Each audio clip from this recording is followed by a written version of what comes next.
Hey everybody, I'm Yvonne Williams with Back to Earth Creations, and in this video I want to show y'all how to make your own push molds out of amazing mold putty.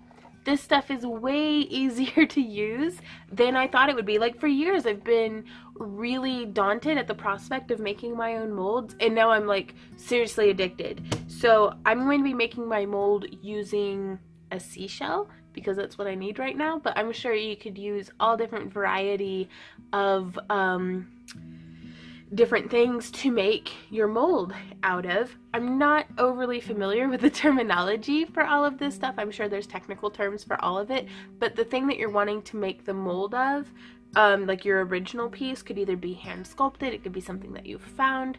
I recommend it being something that doesn't have like a pokey outy part that then comes back in, because you're gonna have a hard time pulling that back out. Like, if I were to make a mold of this bottle, I mean I'm not, but if I were, I would mold it this way, because whenever I pull it out it will come out cleanly, as opposed to if I make the mold around it this way, I'm gonna have a hard time pulling it out because the mold will have come up around it.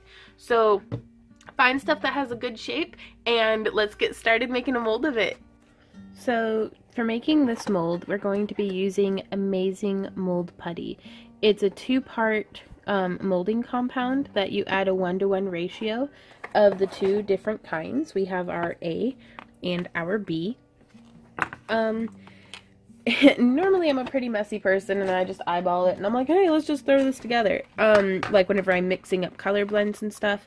But with this, I'm actually going to be using a food scale that has a bunch of like polymer clay on it. Make sure nothing's touching the scale, turn it on, and I've got it set to grams, and so from here, I'm just going to pop this open, and pop. That was very gratifying. And I'm actually going to be making a mold of this starfish, and if I have any left over, I'm going to be making a mold of this shell. It's not an auger shell, but I can't remember the name of it. But just that style, and you could use really kind of whatever you want, but I'm going to be using up the rest of what's in these containers because I don't want to have not enough, if that makes sense. Hey, get out of there. The directions didn't say specifically to wear gloves, but I didn't want to have to worry about having some of this stuck underneath my fingernails and accidentally eating it, or just, you know, I figured gloves wouldn't be a bad idea.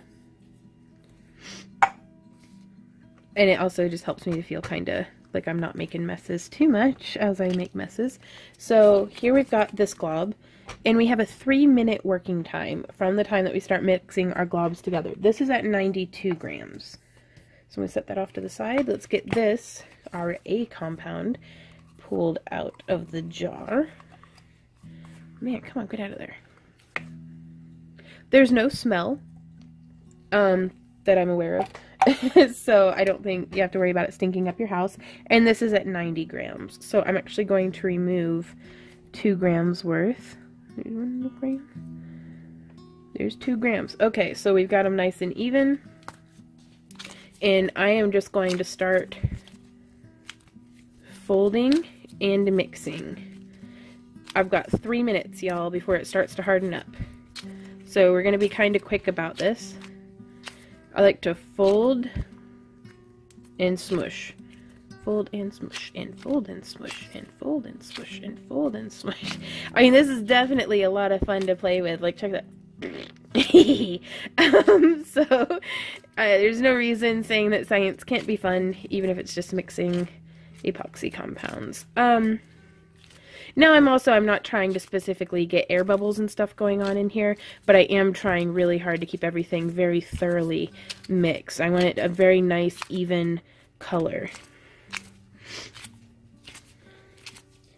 So just mixing, mixing, mixing. Ooh, my forearms are getting a little tired. Okay, I'm going to pull off a segment. And I'm going to roll it out. That way we don't have any seams or anything. Roll that out a little bit more. Oh, dog hair. Okay. And I'm going to take the thing that we're making our mold around, and I am pushing it up and around our shell. Now I don't want to, oops, poke through the bottom.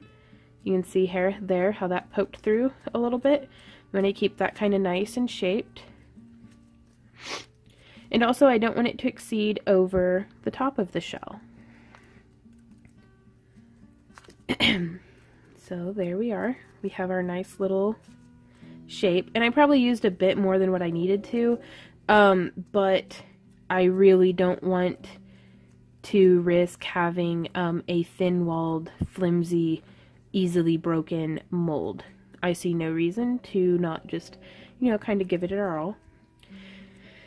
You know, do a good job on it while we can. Now, I am going to overlap it just a little bit, just so we can see, you know, test the limits of what we're capable of. But if this were something that came out and protruded out, I would have a much harder time pulling it out. Okay, so there's that. And now I'm going to flatten this out just a little bit more. And here we have our seashell. And so now I'm just folding this up and around our shell. Well, our starfish, rather, sorry. And I learned on my other mold that I want a nice deep, well, not overlapped, but nice and deep that we can pour our mold into and have a really nice kind of effect. So I'm pulling this up through this way, trying to make sure we've got a good depth. I want to make sure I'm not protruding through on the other side, because these seashells, starfish, have all that detail and everything that protrudes up through its, like, the full depth. Okay. It's overlapping a little bit more probably than I want it to over here.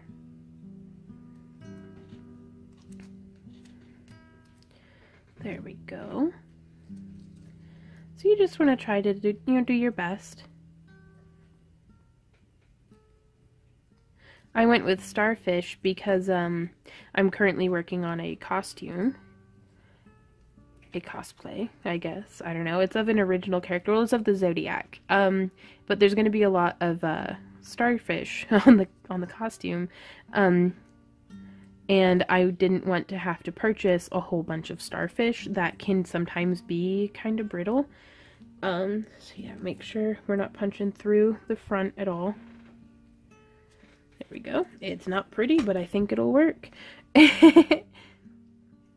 And I can actually grab for you and show you. Yeah, I'm going to want these little tips up a little bit deeper. There we go.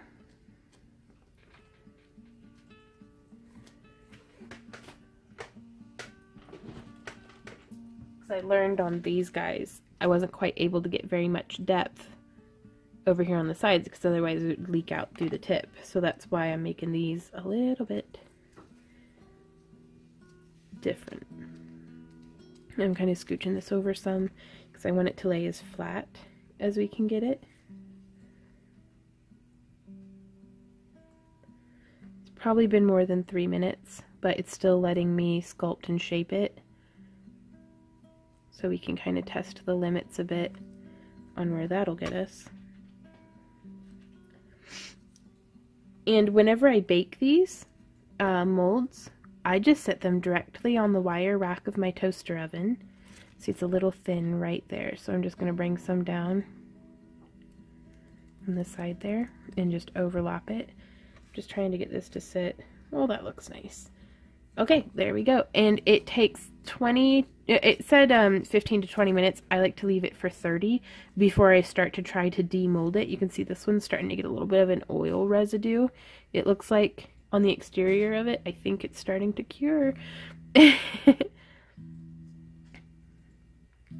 So I am going to let these guys cure, and then I'll meet y'all right back here. Actually pushing this up just a little bit more. So I mean, even after, yeah, it's been way more than 3 minutes, I think. and it's still letting me kind of tweak it some. So there we go. Okay, so I'm going to let this cure the rest of the way, and then I'll meet you guys right back here, and we will demold it and see how it works.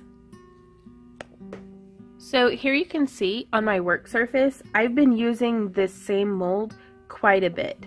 This was the first piece that I made, and I was making these using gold toned liquid polymer clay, but I've also been making them out of a mix of pearl and translucent. You can see on this one, I didn't stir it after pouring it, and there were all sorts of little air bubbles trapped in there. Now for something like a starfish, I really feel like it lent that, kind of mess up with the bubbles, lent itself to the piece, but I do very much prefer how it looks whenever I stir it and remove all the air bubbles. So that's something you'll definitely want to keep in mind. But also, this was the second cast that I took, and this was the 10th. So just as much detail, I really feel like I feel like this push mold is holding up beautifully. And I pour the liquid polymer clay into the mold and then bake it. So I'm actually going to show you guys on this one, which is not the mold that we made in this tutorial. We'll be molding this starfish, but just to get a project going. Here I'm using the pearl clay, liquid clay.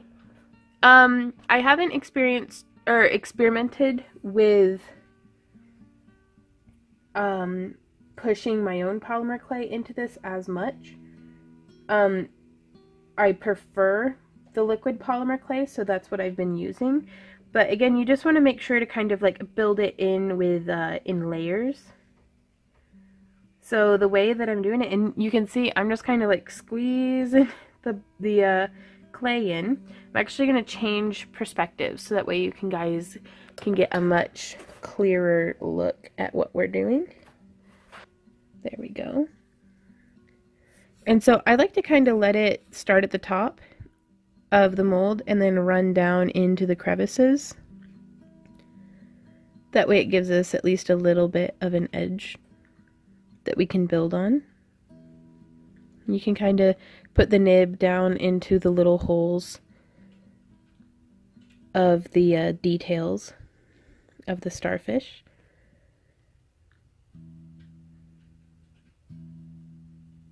Oops. Overflowed a little there on the side. And if you get overflow like that whenever it bakes, it'll just look like this. And then you could use scissors or wire snips or just whatever you have and just snip that right off and kind of shape it down a little bit, but that way it cleans it up. So don't stress it if you get some outside of the mold.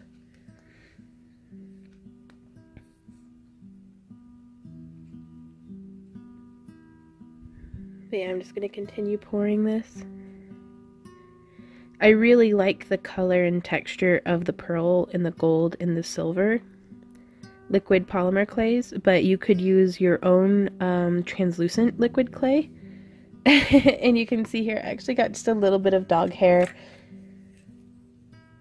into my clay just because that's my life. So I mean, you could, there we go, just pick that out with something pointy. Excuse me, I don't feel like I'm getting over being sick, but my allergies have been bothering me quite a bit. So I don't mean to cough and snuffle in your ear. There we go. Just getting like a good surface layer going.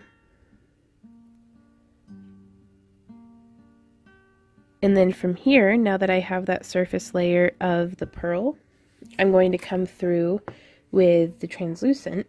But yeah, I was going to say, you can mix in alcohol inks to the translucent clay. You can mix in all sorts of glitters. You can mix in sand, just all sorts of stuff to make this, you know, experiment with it. See what you like. You can mix in your own Pearl-Ex pigments. But I really like the liquid polymer clay because I feel like it gives the final piece a really nice, flexible end result. There we go. And now I don't let it sit for too long because it will start to ooze out the tips of the stars, like the star points. So I'm just going to take this and pop it into a cold, like it has not been preheated, 275-degree oven for 30 minutes. And this will be the 12th time that I've baked this, and it's still perfectly flexible and stuff. So let's get that started baking. So this has come out of the oven. It's still, I mean, comfortably warm to the touch. And you can see how easily, I didn't use any repel, anything like that. I just used the liquid polymer clay. You can see how easily it just pulls right out. Had a little bit of bubbling here because I didn't stir it. What I should have done, but my mind was in a million different places, was to go through and stir. I thought I did stir it. I don't know. It's been a long day at the time of recording. So, I mean, I typically go through and kind of like stir it all up, wipe my little stick off, but it's not the worst thing that the little holes happened, but stirring would have helped remove that air bubble. And then you can actually come through while it's still quite warm and just trim off this excess. And you can trim and shave it just however accurately as you would like to get it to look very real. You know, get it to look exactly like how you want. But what I'm super excited about is unmolding these brand new molds. So let's check out. And you can see on this one, if I press really hard, it still, after all this time, still takes a little bit of a thumbprint. Still takes a little bit, I mean, just an indentation of my fingernail. I mean, just a little bit. So I'm going to test this. Squeeze, leaves a little bit of a thumbprint. Press, springs back. So I think it's ready. So now I'm going to just gently, a little at a time, all the way around, start demolding this. I'm still getting a little bit of stick where only a little bit was on there. And it even slides off from where I overlapped it on the tips. Okay, let's see, this is the moment of truth up in here.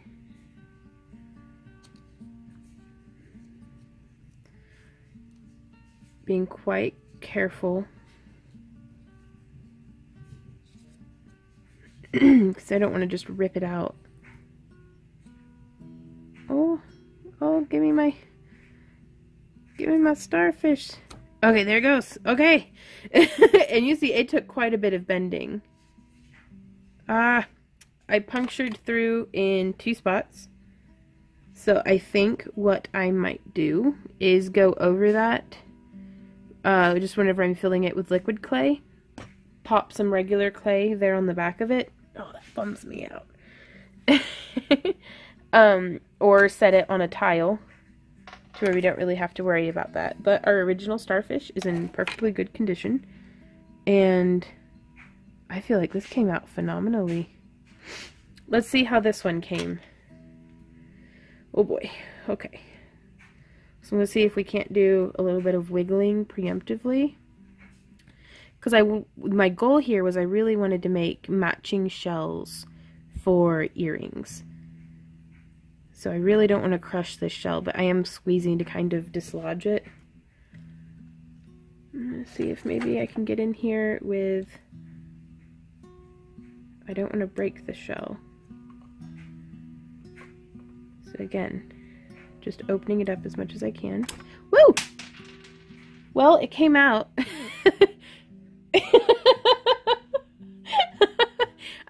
It came out a lot easier than I thought it would.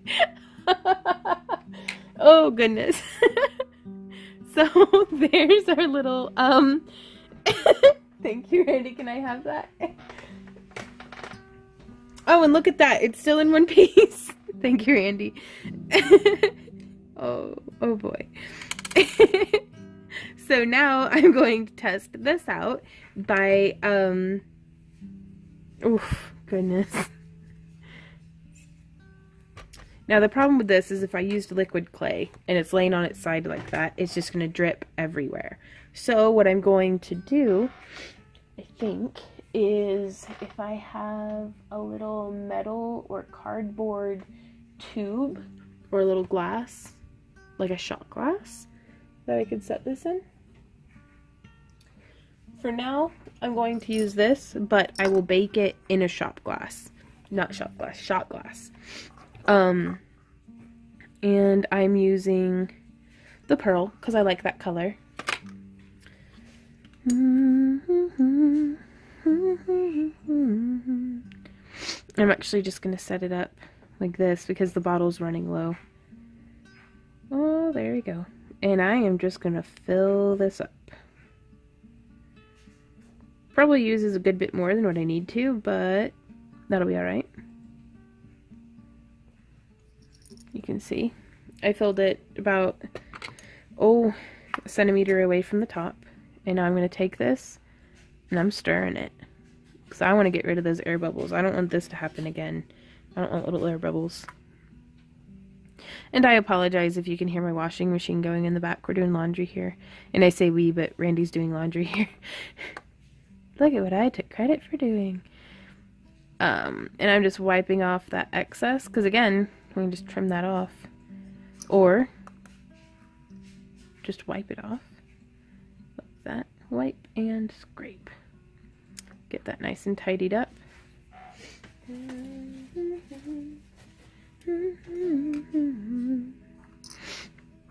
And then from here, I actually want to use a little bead. So I have a question. Could you place that on top of the washer to vibrate the bubbles out? Possibly. The washing machine? Yeah. Oh, I don't know. I wouldn't trust it to, if I'm sure that there are actual machines for stuff like this to shake the bubbles out. But, I don't know if I would trust the washing machine to not just throw it across the room. I mean, though it seems to hold up to that just fine. Okay, so I probably ruined that bead, but I've globbed a bead there into the top to let it settle down. But this is going to hold this wire stable, ideally. And I'm just going to use some round nose pliers, actually, to make a loop here at the top so that, because I don't want it to go all the way down. I should have used, that was a 10mm bead, I should have used a 12mm.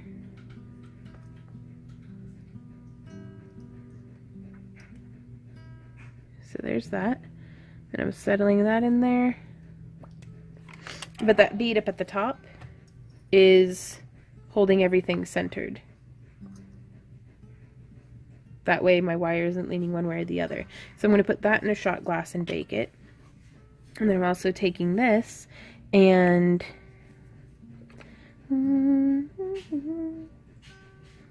oh, I wish I had something to cover that up with. What can I use to block up those holes? Let me grab some white polymer clay.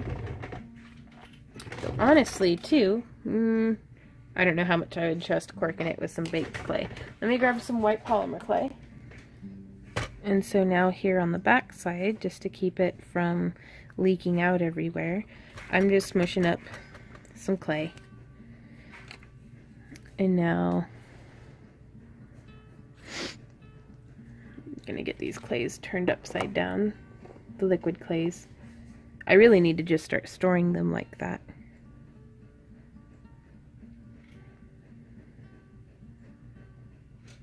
And I'm just probably going to use up the rest of this liquid clay.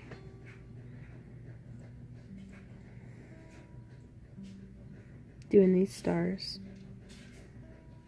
They come out so pretty that I don't mind a bit. And also, since this one has holes in it, it might actually be better to just use white clay all around. In fact, that's probably what I should have done whenever I went to go get the white clay. Was to just do the whole thing in white clay. but I didn't think that far ahead. So this is what's happening. So I'm going to fill this in the rest of the way, and then I'm going to bake it. And then I'm going to try doing a mold with just white polymer clay, like not liquid, just regular old Sculpey. So I will do that, and then I'll meet y'all right back here. So we're back. These have been baked in the oven and cooled, and I'm really interested to see how they come out. Like this one especially, I feel like was super duper experimental for me. So I'm going to reach into this little plug, like wire plug we had made, and I want to see if we'll be able to pull that out without ripping it out of the shell that we cast.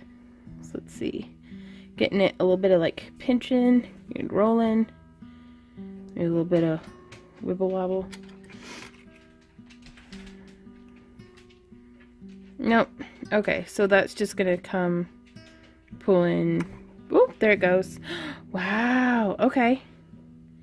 Check that out. You can't, I lost that bead entirely in there, but look at that. So a little bit of cleanup to do right there. I don't know what caused that, but it's scraping off just fine.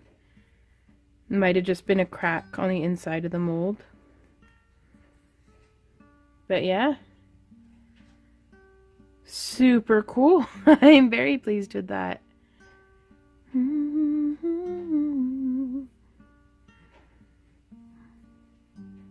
Very neat. What I'll probably do in the future is do a loop like this, or like wiggle the line down, put a scrap polymer clay bead on there, and then make the loop, and then set that down in, have the bead be a little bit bigger because I wanted to like cap it off. But I'm really interested in experimenting more with this. But that was just super experimental.